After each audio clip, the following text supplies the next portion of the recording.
we are standing here united, in public, in front of the cameras, unafraid to tell the president that his proposed actions will make our jobs harder and the lives of our residents worse.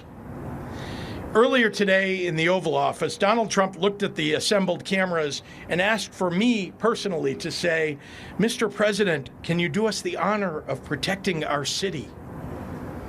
Instead, I say, "Mr. President, do not come to Chicago."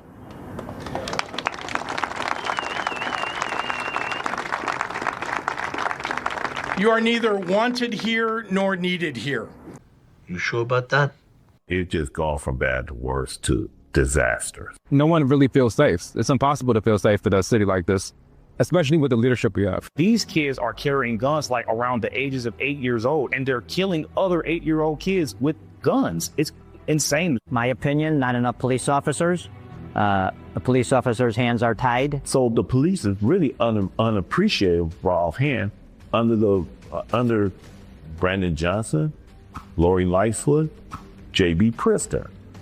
Those are three are the reason why nobody want to be a police. Their policies when it comes to crime is not working at all. I think the biggest piece of the pie has to be more police officers, more protection. That's what the people want. We should be working to make sure that we are in coordination with each other. There's nothing stopping the mayor of the city of Chicago, the governor of the state of Illinois, from picking up the phone and reaching out to the president of the United States and saying, what can we do to be on the same page? The federal government has failed the city of Chicago for many years. One is they're not prosecuting gun violence charges. These are federal offenses. We need the federal government to step in and prosecute the federal charges, which are all the guns, and we will see the crime reduced. I mean, we need the federal government to start prosecuting. If they got to step in, they got to step in, because the judges that are placed in Cook County right now are not detaining and they're not prosecuting. We continue to see with this 17-year-old kid who assaulted these three young men.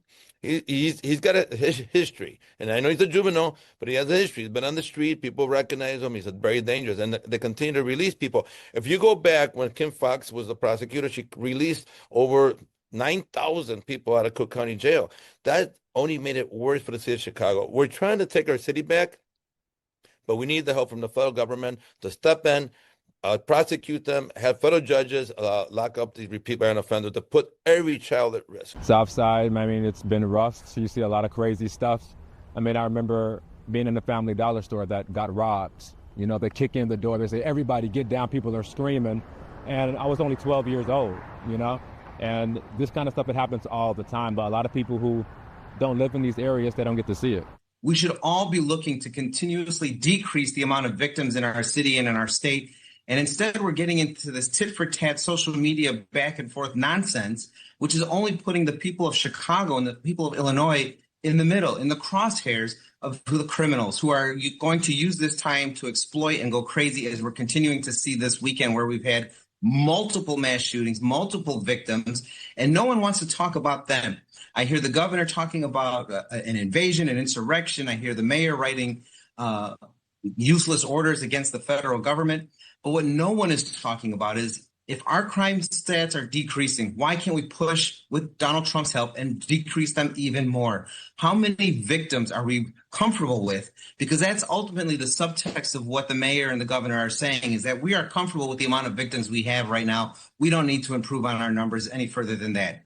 My first reaction was that this is a good thing. I think that the governor as well as the mayor should be on board with it, just so we can get a bit more of security in Chicago the way that we need. The crime has dropped since 2024. Do you feel like the city feels safer? No, not at all. No, especially with the police being defunded. Mr. President, do not come to Chicago. You are neither wanted here nor needed here. You are full of shit.